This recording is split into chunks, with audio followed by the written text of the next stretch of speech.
नमस्कार विद्यार्थी मित्रांनो, आज आपण इयत्ता 7वी मधील मराठी विषयातील धोंडा हा पाठ अभ्यासणार आहोत। धोंडा हा पाठ लिहिलेला आहे डॉक्टर संजय ढोले यांनी। त्यांचा जन्म झालेला आहे 1965 साली। विविध आंतरराष्ट्रीय नियतकालिकांतून विज्ञान कथा प्रसिद्ध आहेत। प्रतिशोध, प्रेमाचा रेणू, अश्मजू, संकरित, अंतराळातील मृत्यू हे विज्ञान कथा संग्रह त्यांचे प्रसिद्ध आहेत। राजू हा खोडकर पण जिज्ञासू वृत्तीचा मुलगा आहे। त्याला वेगवेगळ्या प्रकारचे दगडधोंडे गोळा करण्याची आवड आहे। एके दिवशी रात्रीच्या वेळी राजूला एक अनोखा दगड मिळतो। या अनोख्या दगडाबाबतची माहिती आपण या काल्पनिक विज्ञान कथेतून जाणून घेऊया। ही एक काल्पनिक विज्ञान कथा आहे, म्हणजे एक कल्पना केलेली आहे आणि या कथेमधून आपल्याला राजूने शोधलेला एक दगड आणि त्याबद्दलची माहिती मिळणार आहे। चला तर मग पाहूयात धोंडा। तुम्हाला काय आवडते? तुम्हाला कोणकोणत्या वस्तूंचा संग्रह करायला आवडतो? हे तुम्ही वहीमध्ये लिहून काढा।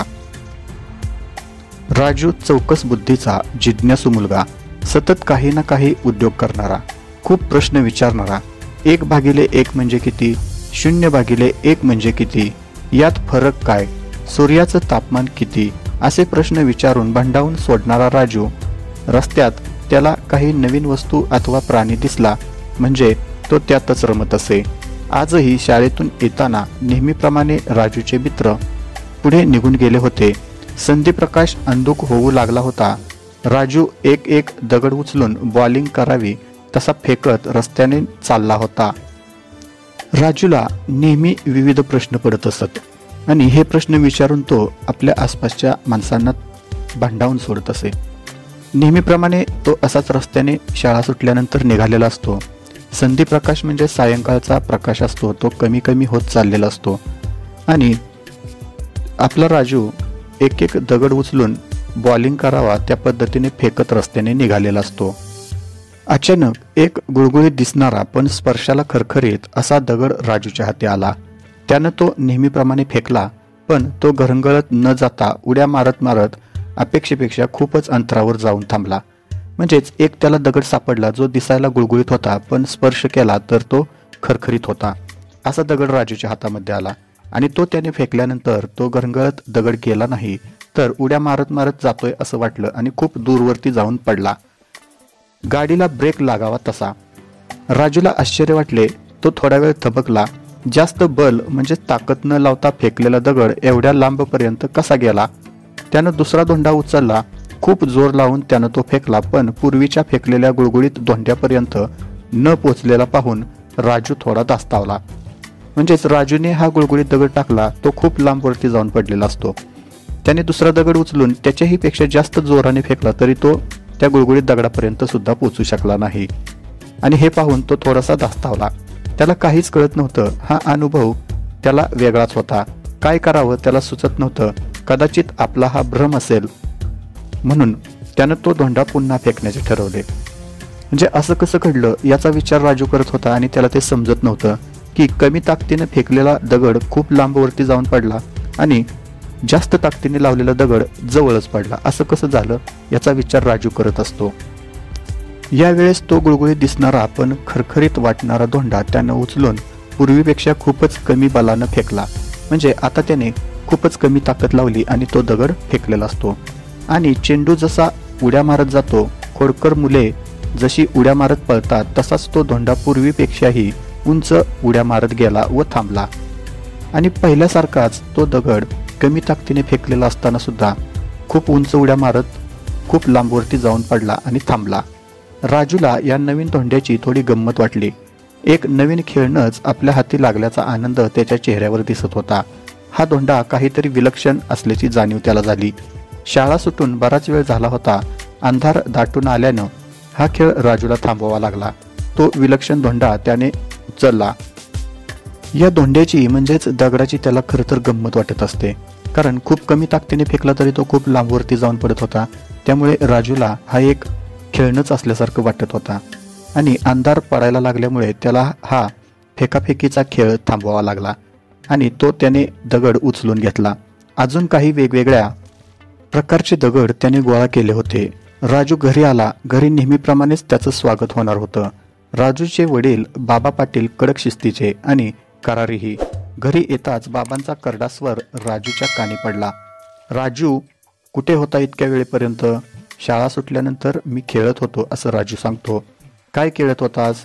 दगडधोंडे? बाबांचा वैतागलेला स्वर. राजूंचा हुंकार, हो.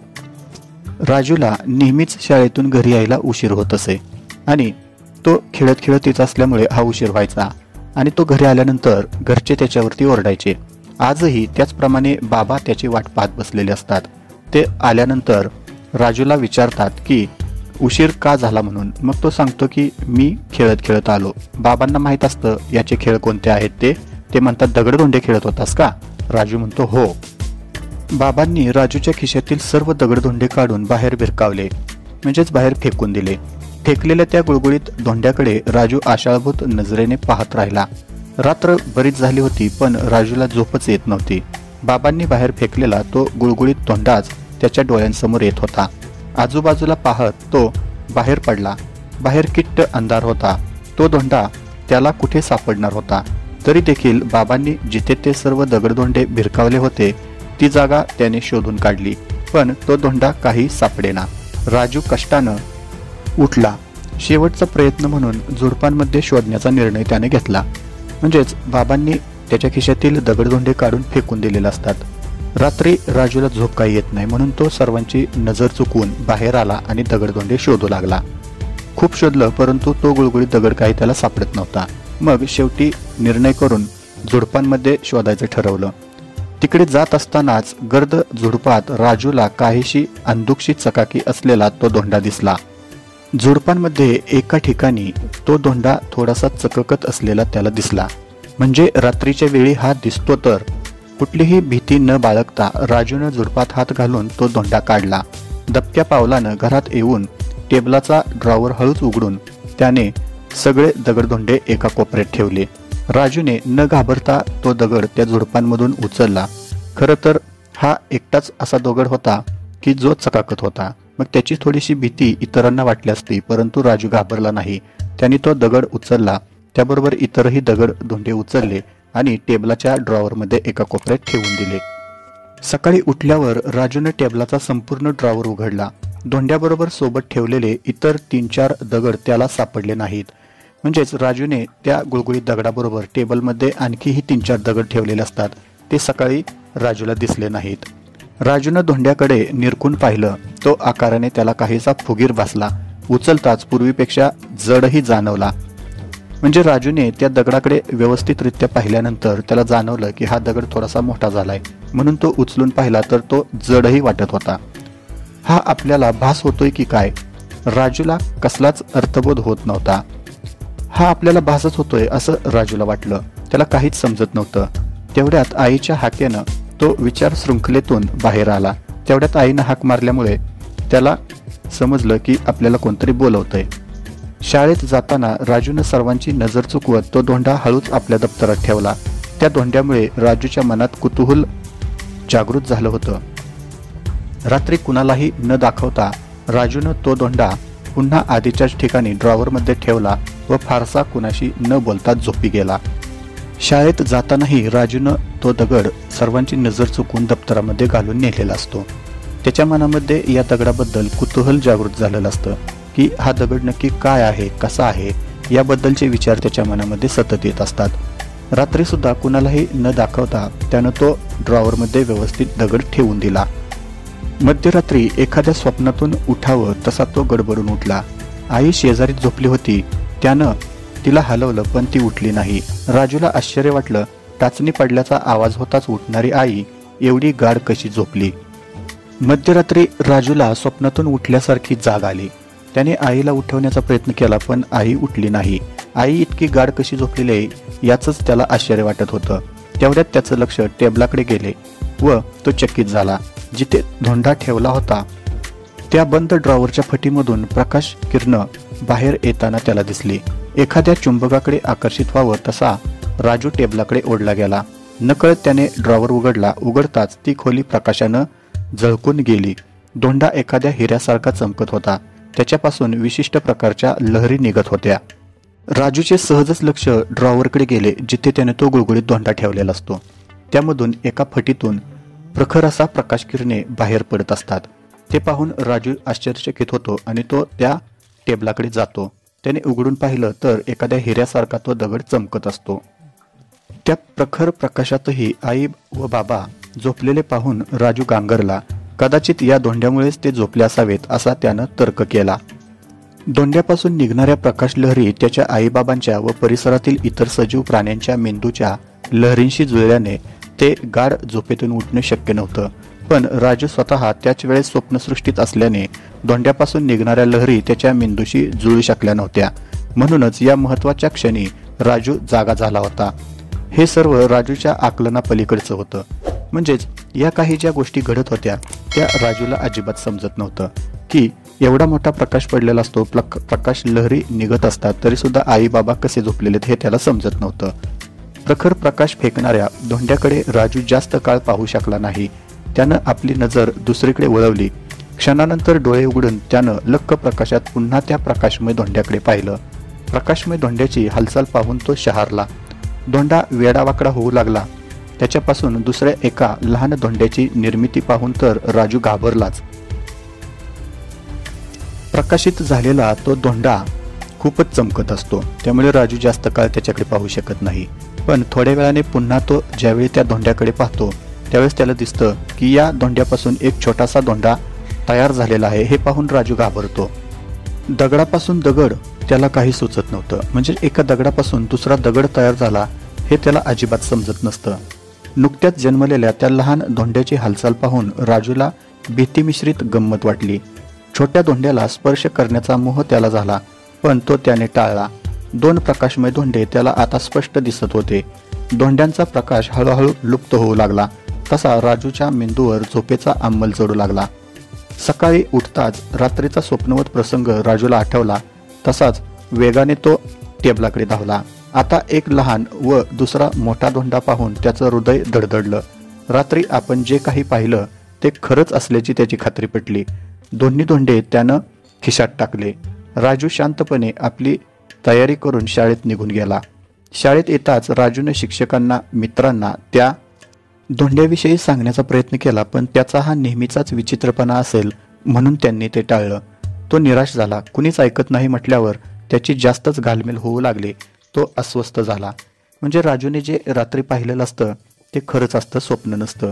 आणि हे तो सर्व आपल्या मित्रांना, शिक्षकांना सांगण्याचा प्रयत्न करत होता, परंतु त्याच्यावर कोणीही विश्वास ठेवला नाही. त्याच दिवशी शाळेत विज्ञान मंडळातर्फे प्रसिद्ध विज्ञान कथाकार श्री अनिल घोटे यांचं व्याख्यान होतं. त्यांनी अंतराळासोबतच परग्रहावरील जीवसृष्टी संबंधीची कथा सांगितली. राजूनं त्यांची कथा बारकाईने ऐकली. त्यानंतरचा राजूचा संपूर्ण दिवस अस्वस्थतेत गेला. त्यातच त्यानं एक ठाम निश्चय केला. राजूच्या ठाम निश्चयाला त्याच्या बाबांचाही पाठिंबा मिळाला. राजूच्या शाळेतील पाटील सरांनी राजू व त्याच्या बाबांना प्रसिद्ध शास्त्रज्ञ डॉक्टर अनिल घोटे यांच्याकडे नेले. म्हणजेच शाळेमध्ये विज्ञान मंडळातर्फे अनिल घोटे यांचं व्याख्यान ठेवलेलं असतं. त्यांनी विज्ञानातील कथा आणि परग्रहावरील जीवसृष्टी संबंधीची माहिती सांगितलेली असते. आणि हे ऐकून राजू एक निश्चय करतो आणि त्या निश्चयाप्रमाणे पाटील सरांनी राजूला व त्याच्या बाबांना या शास्त्रज्ञ अनिल घोटे यांच्याकडे नेलेलं असतं. त्यानंतर काही दिवसांनी डॉक्टर अनिल घोटे यांच्या समवेत त्यांचे शास्त्रज्ञ मित्र डॉक्टर कसबे व डॉक्टर पंडित हे राजूच्या शाळेत आले. पाटील सरांनी शाळेतील सर्व मुलांना पाहुण्यांची ओळख करून दिली. श्री घोटे बोलू लागले. राजू अतिशय चालाक, चाणाक्ष व हुशार मुलगा आहे. कुठल्याही गोष्टीचा पाठपुरावा करण्याची त्याची नैसर्गिक प्रवृत्ती आहे. कुतूहलापोटी जमवलेल्या धोंड्यांविषयी सांगण्यासाठी राजू हा 6 दिवसांपूर्वी त्याच्या बाबांबरोबर माझ्याकडे आला होता. त्याच्या हातात धोंडे पाहून मलाही प्रथम त्याच्याविषयी शंका आली, पण पुढे धोंड्यांविषयीचा अनुभव त्याने माझ्याजवळ सांगितला. त्यानं मी शहारलो. त्याच रात्री आम्ही प्रसिद्ध शास्त्रज्ञ डॉक्टर कसबे व डॉक्टर पंडितांकडे गेलो. डॉक्टर घोटेंनी डॉक्टर द्वयींकडे कटाक्ष टाकला. पुढचा प्रसंग तुम्हीच सांगा असा निर्देश करत डॉक्टर घोटे थांबले. म्हणजे डॉक्टर घोटे आणि त्यांच्याबरोबर आलेले 2 शास्त्रज्ञ हे शाळेमध्ये सर्व मुलांना सांगत असतात की राजूने कशा प्रकारे या धोंड्याविषयीची माहिती सांगितली आणि ते ऐकून त्यांना विशेष आश्चर्य वाटलेलं असते आणि त्या संबंधीचे त्यांनी काही संशोधन केलेले असते. ते आता हे दोन डॉक्टर सांगणार असतात. डॉक्टर कसबे सांगू लागले, राजूनं सांगितलेल्या अनुभवानं आम्हीही चरकलो. आमच्या समोरच ते दोन धोंडे त्याने ठेवले होते. त्याच रात्री आम्ही संशोधनाला सुरुवात केली. हा तुमचा छोटा राजूही आमच्या बरोबर होता. त्या धोंड्यातून आम्हाला धक्कादायक माहिती मिळाली. हे धोंडे दूरवर असलेल्या परग्रहावरील सजीव प्राणी होते. म्हणजेच हे धोंडे म्हणजे दगड नव्हते, तर ते परग्रहावरील सजीव प्राणी होते. आणि ही माहिती यांना राजूमुळेच कळालेली असते. आपल्यापेक्षा कित्येक पटीने बुद्धिमान असे धोंडे अमेरिकेच्या एका प्रांतात सापडल्याची नुकतीच बातमी आली आहे. या धोंड्यांमध्ये पृथ्वीवरील सजीवांबरोबरच निर्जीव वस्तूही गिळंकृत करण्याची क्षमता होती. म्हणजेच हे धोंडे सजीव प्राण्यांबरोबरच निर्जीव असणाऱ्या वस्तू देखील गिळंकृत करत होते, म्हणजे खात होते. आणि हे समजलेलं असतं. अगदी दगड सुद्धा. त्यानंच त्यांचा उदरनिर्वाह होत होता. म्हणजे दगड सुद्धा खाऊन हे सजीव असणारे धोंडे जगत असतात. पर्यायानं प्रजनन क्षमता वाढून त्यांच्यापासून दुसऱ्या धोंड्यांची निर्मिती होऊ लागली होती. राजूने हे शोधलं नसतं तर काही वर्षातच मानवांचं उच्चाटन झाल्याखेरीज राहिलं नसतं. त्यासाठीच धोंड्यांचा नायनाट करणं आवश्यक होतं. त्यात आम्ही यशस्वीही झालो. या सर्वांचं श्रेय राजूलाच आहे. त्याच्यामुळेच पृथ्वीवरील अरिष्ट टळलेलं आहे. राजूने या धोंड्यांकडे कुतूहलानं पाहिलं नसतं तर ही सर्व माहिती मिळाली नसती. आणि ही सर्व माहिती जर मिळाली नसती तर संपूर्ण जीवसृष्टी या पृथ्वीवरून नष्ट झाले असते. आणि पृथ्वीवरचं संकट या राजूमुळेच टळलेलं असतं. कशी वाटली मुलांना ही कथा? ही एक काल्पनिक कथा आहे, परंतु यामध्ये असणारा राजू आणि त्याची चाणाक्ष बुद्धी, चौकस बुद्धी याच्यासारखंच आपण सुद्धा राहिलं पाहिजे आणि सर्व गोष्टींकडे कुतूहलानं पाहिलं पाहिजे. अशा प्रकारे आज आपण इयत्ता 7वी मधील मराठी विषयातील धोंडा हा पाठ अभ्यासला. धन्यवाद.